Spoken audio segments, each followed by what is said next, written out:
Hello students, welcome to our official YouTube channel crack Bengal.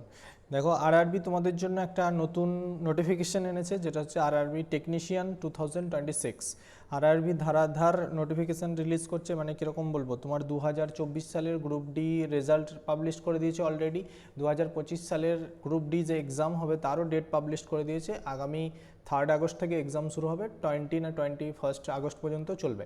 ঠিক আছে, তো যে নোটিফিকেশানটা আরআরবি এনেছে সেটা হচ্ছে RRB technician grade 1 and grade 3। মোট শূন্যপদ কটা? 6557টা। তো এই ভিডিওর মধ্যে আমরা জানবো বয়স, শিক্ষাগত যোগ্যতা কত লাগবে, পরীক্ষা কীভাবে কী হবে, সম্পূর্ণ ডিটেলস এই একটা ভিডিওর মধ্যেই আমরা জেনে নেব। তো চলো স্টার্ট করি। আমি কীরকম এনেছি নোটিফিকেশানটা, তোমাদের যে ইম্পর্টেন্ট পার্টগুলো হয়, নোটিফিকেশান তো একটা লম্বা পিডিএফ হয়, যে ইম্পর্টেন্ট পার্টগুলো সেগুলোই তোমাদের সামনে তুলে ধরবো। ঠিক আছে, তো দেখো নোটিফিকেশান কী বলেছে। আরআরবি নোটিফিকেশান টেকনিশিয়ানের নোটিফিকেশান নাম্বার কত? 02/2026। এটা মনে রাখবে, কারণ এগুলো তোমার সমস্ত কিছু দেখতে কাগজপত্র মানে টেকনিশিয়ানে যা কিছু আসবে এই নোটিফিকেশান নাম্বার ধরেই আসবে। ঠিক আছে, তো চলো। তো মোট পোস্ট কটা বললাম? মোট পোস্ট হচ্ছে 6557টা। ঠিক আছে, তার মধ্যে টেকনিশিয়ান গ্রেড 1-এর পোস্ট কটা? 323টা। আর টেকনিশিয়ান গ্রেড 3 সবথেকে বেশি পোস্ট, 6234টা পোস্ট। ওকে, তাহলে দুটো পোস্ট বেরিয়েছে, একটা হচ্ছে গ্রেড 1, একটা হচ্ছে গ্রেড 3। ওকে, তাহলে গ্রেড 1-এর যে মেডিকেল স্ট্যান্ডার্ডটা লাগে সেটা হচ্ছে B1। ঠিক আছে, আর গ্রেড 3 যা যা লাগবে আমরা পরবর্তীতে দেখছি। ঠিক আছে, জানিয়ে দেবো। আর সবথেকে ইম্পর্ট্যান্ট হচ্ছে বয়স। ঠিক আছে, এই 1/7/2026 অনুযায়ী, 7 বলতে আজকে জুলাই, তো এই 1/7/2026 অনুযায়ী যাদের বয়স 18 থেকে 33 তারা টেকনিশিয়ান গ্রেড 1-এর জন্য কোয়ালিফাই। আর টেকনিশিয়ান গ্রেড 3-র জন্য 18 থেকে 30 বছর লাগবে। এটা 33 নয়, 30-এর মধ্যেই সীমাবদ্ধ আছে। ঠিক আছে, তো আরও ডিটেলস দেখছি আমরা নিচেই। এখন জানলাম যে মোট কটা পোস্ট এসছে টেকনিশিয়ান গ্রেড 1-এ আর টেকনিশিয়ান গ্রেড 3-তে। ওকে, চলো নেক্সট দেখব। কি দেখব? দেখো, মোট ভ্যাকেন্সি অনুযায়ী মানে যে ডিটেলসটা, টোটাল কটা ক্যাটাগরি আছে? 1 থেকে 25টা ক্যাটাগরি আছে। ঠিক আছে, 25টা ক্যাটাগরি মিলিয়ে 6557টি পোস্ট বেরিয়েছে। কোন পোস্টে কতগুলি আছে তোমরা এখান থেকে দেখতে পাবে। সিগন্যালে কটা আছে? 323টা। ঠিক আছে, আর ট্র্যাক মেনটেন্যান্সে কতজন আছে? ট্র্যাক মেশিনে কতজন আছে? 172। ঠিক আছে, ব্ল্যাক স্মিথ 306 জন। ঠিক এইভাবে ডিভাইডেড করে দেওয়া আছে যে কোন পোস্টে কত সংখ্যক ভ্যাকেন্সি আছে। ঠিক আছে, চলো। আর মেডিকেল স্ট্যান্ডার্ডটাও এখানে বলে দেওয়া হয়েছে। ওকে, চলো নেক্সট স্লাইডে কী দেখবো। সবথেকে ইম্পর্টেন্ট হচ্ছে ডেট, মানে এই শর্ট নোটিশটা কবে এসেছিলো? শর্ট নোটিশ এসেছিলো 23/5। ঠিক আছে, আর অনলাইন অ্যাপ্লিকেশন কবে থেকে শুরু হয়েছে? অনলাইন অ্যাপ্লিকেশন শুরু হয়েছে তোমার 30 তারিখ থেকে। জুন মাসে 30 তারিখ থেকে অনলাইন অ্যাপ্লিকেশন অলরেডি শুরু হয়ে গেছে। ঠিক আছে, আর closing date of online application কবে, এই কতদিন ধরে এই অ্যাপ্লিকেশন চলবে সেটা হচ্ছে 29/7, মানে এই জুলাই মাসের 29 তারিখ পর্যন্ত অ্যাপ্লিকেশন জমা দেওয়া হবে বা অনলাইনে অ্যাপ্লাই করা হবে। ঠিক আছে, আর ফিস পেমেন্ট লাস্ট ডেট হচ্ছে 31। ঠিক আছে, 29-এর লাস্ট, তোমার 29-এর মধ্যেই ফিস পেমেন্ট করা হবে। তারপরেও 2 দিন এক্সট্রা দেওয়া হয়েছে, 30 তারিখ আর 31 তারিখ ফিস পেমেন্টের জন্য। ঠিক আছে, এবার যদি তোমার কোনো কিছু ভুল হয়ে থাকে, ভুল করবে না অবশ্যই, ইমেল আইডি আর ফোন নাম্বার কখনোই ভুল করবে না আরআরবি ফর্ম ফিল আপ করতে গেলে। ঠিক আছে, তো এই যদি তোমাদের কখনো ভুল হয়ে থাকে, ঠিক আছে, তাহলে তোমাকে কি করতে হবে? 1 আর 10 তারিখ, মানে 1 থেকে 10 তারিখের মধ্যে তোমাকে সেই ভুল সংশোধন করতে হবে আগস্ট মাসে। ঠিক আছে, যদি ভুল হয়ে থাকে চেষ্টা করবে ভুল না করার, স্টেপ বাই স্টেপ ধীরে ধীরে দেখে শুনে ফর্ম ফিল আপ করবে, কোনো সমস্যা নেই। ঠিক আছে, তো চলো, এই হচ্ছে ইম্পর্টেন্ট ডেট। এই ডেটগুলো খুব ইম্পর্টেন্ট, দরকার হলে এটার স্ক্রিনশট নিয়ে রাখো তোমরা। ওকে, নেক্সট যাব মেডিকেল স্ট্যান্ডার্ডের ফিটনেস কোন সেক্টরে কোন মেডিকেল স্ট্যান্ডার্ড প্রয়োজন। ঠিক আছে, তো যেটা A3 ক্যাটাগরির মধ্যে পড়ছে তার জন্য কি কি দরকার? ডিস্টেন্স ভিশন দরকার 6/9। ওকে, 6/9। ঠিক আছে, আচ্ছা, আর নিয়ার ভিশন দরকার কত? নিয়ার ভিশন হচ্ছে 0.6। ঠিক আছে, okay, must pass test for colour vision. ঠিক আছে, বাইনোকুলার ভিশন, ঠিক আছে, নাইট ভিশন, এগুলোতে পাস করতে হবে। ঠিক আছে, এর নামই হচ্ছে মেডিকেল স্ট্যান্ডার্ড A3। তারপরে আসবে same to same B1, B2, C1 এরকম করে আছে। এবার কোন পোস্টের জন্য কোন মেডিকেল স্ট্যান্ডার্ড আছে সেটা তোমাকে আগেই বললাম। এখানে দেখো এই পেজে বলা আছে কোন পোস্টের জন্য কোন মেডিকেল স্ট্যান্ডার্ড আছে, সেই মেডিকেল স্ট্যান্ডার্ড অনুযায়ী কী কী ক্লিয়ার করতে হবে মেডিকেল, সেটাও এই পাশে দেওয়া আছে ছকে, সেগুলো একটু তোমরা দেখে নিই। ঠিক আছে, বিশেষ করে যেটা ব্যাপার হচ্ছে সেটা হচ্ছে আই ভিশনটা কেমন সেটা দেখবে। ঠিক আছে, মেডিকেল স্ট্যান্ডার্ডে। ওকে, চলো নেক্সট যেটা বলছে এজ গ্রুপ, ঠিক আছে। টেকনিশিয়ান ওয়ানে কত বললাম, টেকনিশিয়ান গ্রেড ওয়ানে তোমার এজ হচ্ছে 18 থেকে 33 বছর। কত? 18 থেকে 33 বছর টেকনিশিয়ান গ্রেড ওয়ানে। ওকে, পেনটা আসুক। হ্যাঁ, 18 থেকে 33 বছর, ঠিক আছে। এইবার কিছু ছাড় আছে, রিল্যাক্সেশন আছে, আমরা সবসময় জানি ওবিসি এসটি এসসি ক্ষেত্রেদের রিল্যাক্সেশন থাকে, ঠিক আছে। এসসি এসটিদের ক্ষেত্রে কত বছর রিল্যাক্সেশন? 5 বছর। আর ঠিক সেরকম ওবিসিদের কত বছর রিল্যাক্সেশন? 3 বছর। এক্স সার্ভিসম্যানদের 3 বছর, ঠিক আছে। এরকম করে রিল্যাক্সেশন আছে সব গ্রুপেই, সব চাকরিতেই রিল্যাক্সেশন আছে এজ নিয়ে, ঠিক আছে। তো টেকনিশিয়ান গ্রেড ওয়ানের রিল্যাক্সেশন, তার মানে যাদের বয়স অলরেডি 33 কিন্তু তারা এসসি এসটি কোটাতে বিলং করে, তাদের 33+5 হয়ে যাবে, ঠিক আছে। তার মানে 38 বছর পর্যন্ত সে এই পোস্টের জন্য এলিজেবল হবে, ঠিক আছে। ঠিক সেরকম গ্রেড 3 কি, গ্রেড 3তে তোমার এমনি এজ গ্রুপ হচ্ছে 30 লাস্ট, 18 থেকে 30 বছর, সেখানেও রিল্যাক্সেশন আছে এসটি এসসি 5 বছর, আর ওবিসি হচ্ছে 3 বছর, আর এক্স সার্ভিসম্যান 3 বছর। তাহলে তুমি 30 থেকে 5 যোগ করলে 35 বছর। তার মানে যারা এসসি এসটি তারা এই চাকরিটা 35 বছর পর্যন্ত ফর্ম ফিল আপ করতে পারবে, ঠিক আছে। যারা ওবিসি এই চাকরিটা 33 বছর পর্যন্ত ফর্ম ফিল আপ করতে পারবে। তার জন্য তোমাকে ওবিসি হলে এনসিএল লাগবে, এসটি এসসির সার্টিফিকেট লাগবে, শো করাতে হবে, তবেই তুমি এটার জন্য এলিজেবল হবে। ওকে, চলো নেক্সট যেটা আছে, নেক্সট হচ্ছে যে এজ গ্রুপের কথা বলছি বারবার, অবশ্যই সেটা মাথায় রাখবে। 18 থেকে 33 টেকনিশিয়ান 1, টেকনিশিয়ান 3 হচ্ছে 18 থেকে 30, বারবার মাথায় রাখবে। যারা ইউআর আর ইডব্লিউএস এর মধ্যে বিলং করছো তাদের জন্ম 2/7/1993 এর আগে হওয়া যাবে না, ঠিক আছে। আচ্ছা, আর তোমার 18 থেকে 30 মধ্যে যারা টেকনিশিয়ানে আছো, টেকনিশিয়ান গ্রেড 3, তারা হচ্ছে 2/7/1996, ঠিক আছে। এর আগে জন্ম হওয়া যাবে না, এর পরে জন্ম হতে হবে, ঠিক আছে। ঠিক সেরকম ওবিসি 2/7/1990 আর 2/7/1993 হচ্ছে গ্রেড 3-র জন্য, ঠিক আছে। এসসি এসটি এরকম তোমাকে বলে দিয়েছে, মানে এই ডেটগুলো হচ্ছে তোমার পিছনে লাস্ট, ঠিক আছে। মানে এর পিছনে জন্ম হওয়া যাবে না, ঠিক আছে, এর পরে জন্ম হতে হবে, ঠিক আছে। আর কতর মধ্যে সীমাবদ্ধ? তোমার ওই 1/7/2008 মধ্যে সীমাবদ্ধ, এরপরে আবার হওয়া যাবে না, ঠিক আছে। তাহলে এটা হচ্ছে বাউন্ডারি, এদিকেরটা পিছনের বাউন্ডারি, এদিকেরটা সামনের বাউন্ডারি, ঠিক আছে। এর মধ্যে তোমাদের এজ হতে হবে, ঠিক আছে, তবেই তুমি eligible. Okay, examination fees, form fill up করতে গেলে এক্সামিনেশন ফিস দিতে হবে। তাহলে সেই এক্সামিনেশন ফিস কত? ফর অল ক্যান্ডিডেট, সবার জন্য কত? 500 টাকা ফিস আছে, ঠিক আছে। 500 টাকা ফিস আছে, কিন্তু যদি তুমি পরীক্ষায় বসো কি 400 শ্যাল বি রিফান্ডেড, ঠিক আছে। 400 টাকা রিফান্ড করা হবে, ঠিক আছে, পরীক্ষায় বসলে, না বসলে কিন্তু নয়।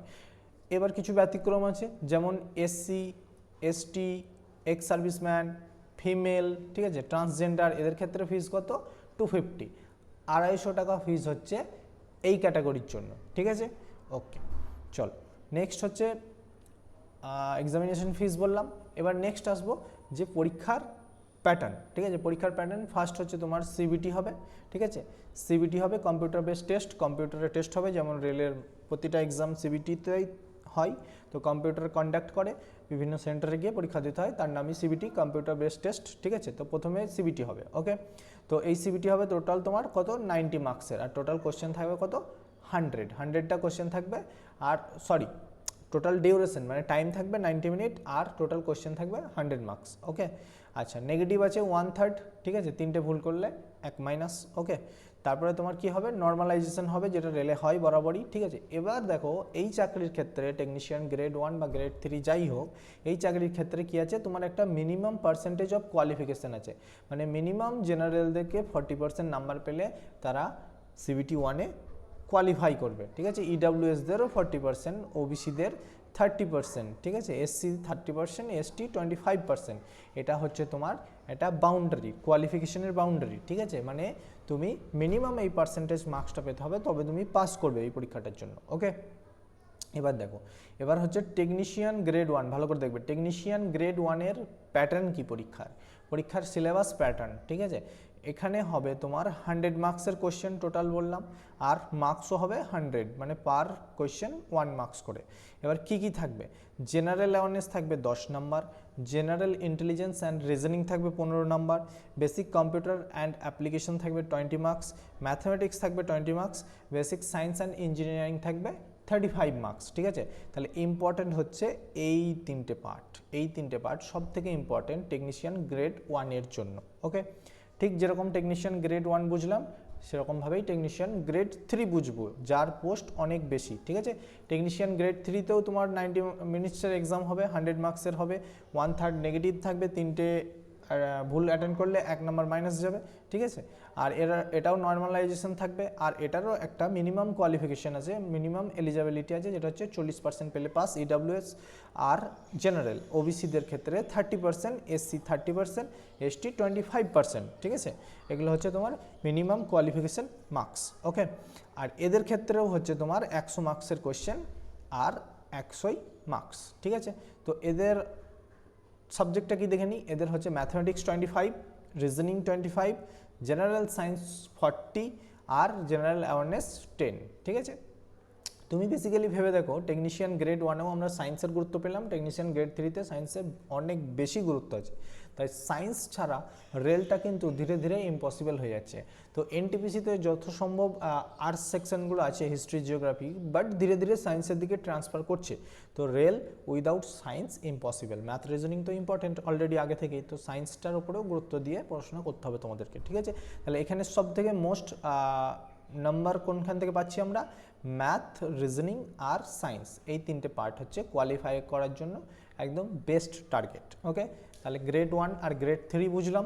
ঠিক আছে, এরপর চলে যাব আমরা কি, এরপর চলে যাব সবাই যেটা কনফিউজ থাকে সেটা হচ্ছে কি, কোয়ালিফিকেশন, মানে কোন পোস্টের জন্য কি ধরনের কোয়ালিফিকেশন লাগবে। ঠিক আছে, তাহলে আমি প্রথমেই বললাম একটা ছক দিকে যে 25টা তোমাদের পোস্ট আছে, ক্যাটাগরি আছে, 25টা ক্যাটাগরি। যে যে ক্যাটাগরিতে অ্যাপ্লাই করবে সেটা চুজ করবে, সেটার ভ্যাকেন্সি দেখে চুজ করবে। ঠিক আছে, যে যে কোর্সটা করে রেখেছো তার উপরে ডিপেন্ড করে সে সেই ক্যাটাগরিটা চুজ করবে আর সেই কোর্সটা চুজ করবে। তারপরে তোমরা দেখবে যে কি কোয়ালিফিকেশান লাগছে। ঠিক আছে, কোয়ালিফিকেশান দেখে চুজ করবে। যেমন আমি একটা দুটো বুঝিয়ে বলি, যেমন ধরো টেকনিশিয়ান গ্রেড 1 সিগন্যাল, এটা গ্রেড 1দের জন্য। ঠিক আছে, এখানে কি হবে, এখানে তোমার ভালো করে দেখে নেবে, মেডিকেল স্ট্যান্ডার্ড লাগবে কি, এখানে মেডিকেল স্ট্যান্ডার্ড লাগবে কি, পেনটা আসুক, হ্যাঁ B1 মেডিকেল স্ট্যান্ডার্ড লাগবে, কিন্তু B1-এ কী কী দরকার সেগুলো আমি আগেই দেখিয়ে দিয়েছি।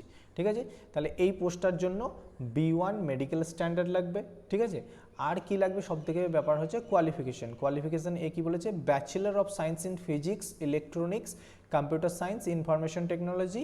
ঠিক আছে, এগুলো মধ্যে যে কোনো একটা করা থাকতে হবে, অথবা কি করা থাকতে হবে, BSc in combinations of any subject stream, physics, electronics, computer. ঠিক আছে, অথবা কি করা থাকতে হবে, তোমার 3 ইয়ার্স ডিপ্লোমা ইন ইঞ্জিনিয়ারিং। ঠিক আছে, এনি স্ট্রিম হতে পারে। ঠিক আছে, কিন্তু 3 ইয়ার্স ডিপ্লোমা ইন ইঞ্জিনিয়ারিং লাগবে। ঠিক আছে, এটা হচ্ছে এর ক্রাইটেরিয়া। ঠিক আছে, এবার টেকনিশিয়ান গ্রেড 1-এর জন্য এই ক্রাইটেরিয়া যদি তোমার থাকে, এই কোয়ালিফিকেশনে পড়াশোনা করে থাকো, পাস করে থাকো, তবেই তুমি এটার জন্য ফর্ম ফিল আপ করবে।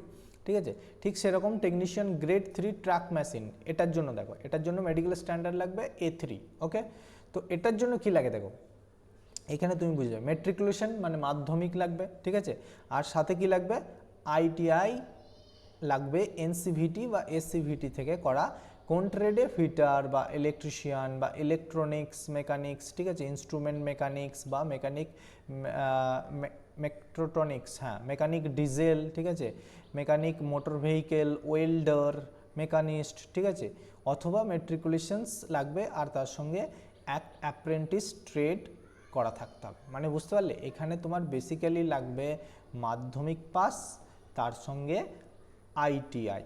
ওকে, ITI ট্রেডগুলো দেখলে তোমরা যে কিছু কিছু আছে, যেরকম বললাম মেকানিক ডিজেল। ঠিক আছে, তারপরে তোমার ফিটার, ইলেকট্রিশিয়ান, যেগুলো দেখতে পেলে এই ITI যারা বোঝো তারা এই ট্রেডগুলো নিশ্চয়ই বুঝতে পারছো যে এই ট্রেডগুলো থাকে। মাধ্যমিক পাস, সাথে এই ট্রেডের উপরে ITI কোর্স কমপ্লিট করা থাকতে হবে, তবে তুমি এটার জন্য এলিজেবল। ঠিক আছে, ওকে চলো, তার মানে বুঝতে পারলে বেসিক্যালি মাধ্যমিক পাস আর ITI থাকলে এই টেকনিশিয়ানের ফর্মটা ভরা যায়। ঠিক আছে, টেকনিশিয়ান গ্রেড 3। ওকে, ঠিক এরকম একটা 1 2 3 4 5 এরকম করে 25টা ক্যাটাগরি আছে, 25টা ক্যাটাগরি, কিন্তু সব জায়গায় তুমি মাধ্যমিক পাস আর দেখতে পাবে, মাধ্যমিক পাস আর তার সঙ্গে ITI দেখতে পাবে, মাধ্যমিক পাস আর তার সঙ্গে ITI। এবার তোমাকে কোন ট্রেডে করবে, কোন ট্রেড তোমার আছে না আছে সেগুলো তোমরা এখান থেকে একটু দেখে নেবে। ঠিক আছে, কিন্তু মাথায় রাখো মাধ্যমিক পাস আর ITI মাস্ট, আর তার সঙ্গে কোন ট্রেডটা তুমি করেছো। ঠিক আছে, সেটা বুঝে তুমি ফর্ম ফিল আপ করবে। এই 25টা ক্যাটাগরি আছে, এই 25টা ক্যাটাগরির মধ্যে ফর্ম ফিল আপ করবে। ওকে, চলো এখানেই লাস্ট 25টা ক্যাটাগরি, সব জায়গাতেই তুমি মাধ্যমিক আর ITI দেখতে পাবে। মাধ্যমিক প্লাস ITI। ওকে, হ্যাঁ আরেকটা কথা যে দেখবে যে যদি তোমার দেখা গেল যে তুমি এমন একটা কোর্স করেছো ফিটার, ম্যাক্সিমাম জায়গায় ফিটার কাজে লাগে, তো দেখা গেল যে ফিটার করেছো তুমি, ফিটারের জন্য ধরো হয়তো দুটো পোস্টে এলিজেবল, দেখা গেল আমি বলছি প্রথমেই আসি ফিটার যদি আমি দেখতে পাই তাহলে আমি দেখতে পাচ্ছি, হ্যাঁ এখানেই দেখতে পাচ্ছি, দেখা গেল যে তুমি নাম্বার 4 আর নাম্বার 5 ফিটারের জন্য এলিজেবল, ঠিক আছে, টেকনিশিয়ান গ্রেড 3 ব্রিজ আর technician grade carriage and wagon, ঠিক আছে। এবার তুমি এটার মধ্যে দেখবে যে তুমি কোন মেডিকেল স্ট্যান্ডার্ডে কোয়ালিফাই করছো, দুটোই B1, তার মানে একই। ওকে, এবার তুমি দেখবে যে কোনটার মধ্যে কত পোস্ট আছে, দেখা গেল যে এটা কি আছে তোমার, আমি প্রথমে বলে দিই 4 আর 5, তো দেখো এখনই ক্লিয়ার করে দিচ্ছি কীভাবে অ্যাপ্লাই করবে। 4 আর 5, তাই তো, হ্যাঁ এবার দেখো 4 আর 5, 4-এ কটা পোস্ট আছে 34টা, আর 5-এ কটা পোস্ট আছে 501টা, তার মানে এই দুটোর মধ্যে কম্পেয়ার করলে তোমার যদি মাধ্যমিক আর ITI থাকে, আর যদি তুমি এটার মধ্যে কম্পেয়ার করো তাহলে কি করবে, তুমি অবশ্যই 501টা এই পোস্টটায় চেষ্টা করবে ফর্ম ফিল আপ করার। ঠিক এইভাবে তুমি চুজ করে করে ভালো করে করবে, স্ক্রিনশটগুলো নিয়ে রাখো, আমি এখানে সমস্ত ডিটেলস দিয়ে রেখেছি তোমাদের জন্য। চলো, আশা করছি বোঝাতে পারলাম তোমাদেরকে টেকনিশিয়ান গ্রেড 3 নোটিফিকেশন সম্পর্কে। আর বেশি কিছু বলবো না, এখানে শেষ। আমাদের একটা RRB গ্রুপ ডি তৎকাল ব্যাচ 2.0, এটা পুরো রেকর্ডেড ব্যাচ। তোমরা যদি সামনে পরীক্ষা আছে গ্রুপ ডি বা আগামীতে আরও পরীক্ষা হতে চলেছে, রেলের যা সুন্দর করে ক্যালেন্ডার সাজিয়ে রেখেছি, যদি ঠিকঠাক সময়ে নাই রেলের পরীক্ষা চলতেই থাকবে, এটা মাথায় রাখো। ভ্যাকেন্সি ইনক্রিজ ডিক্রিজ হবে কিন্তু রেলের পরীক্ষা চলতে থাকবে, তাই এই ধরনের ব্যাচ পেতে আমাদের সঙ্গে নিচে দেওয়া নাম্বারে কন্ট্যাক্ট করো। চলো, থ্যাংক ইউ সো মাচ।